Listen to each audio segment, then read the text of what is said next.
তে আমরা স্ক্রিনে যে অঙ্কটা দেখতে পাচ্ছি সেটি সলভ করব।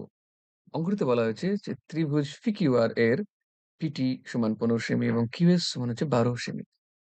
যেখানে PT এবং QS হচ্ছে দুটি মধ্যক যারা ও বিন্দুতে পরস্পরকে ছেদ করেছে সমকোণে। এবং অঙ্কটিতে আমাকে বের করতে বলা হয়েছে যে QS অনুপাত OT এটা আমাদেরকে বের করতে বলা হয়েছে।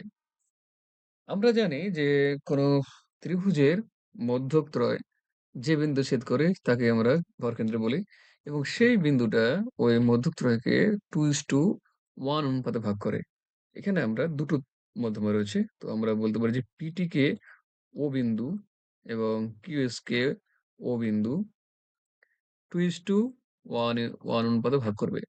অর্থাৎ আমরা যদি পিটি নিই, পিটির ক্ষেত্রে যদি দেখি তাহলে আমরা দেখতে পাবো যে পিও ইস টু ওটি এটাও 2:1 অনুপাতে ভাগ হবে।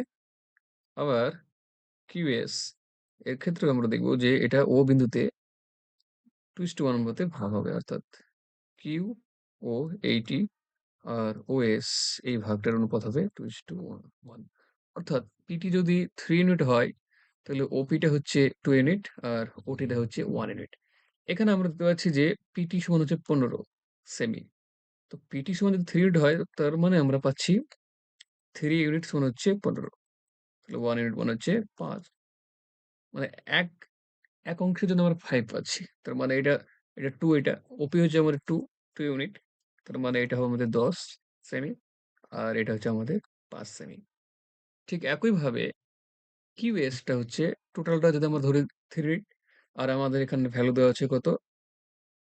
12। তার মানে 1 ইউনিটের জন্য আমরা কত পাবো? 3 ইউনিট সমান হচ্ছে আমাদের 12।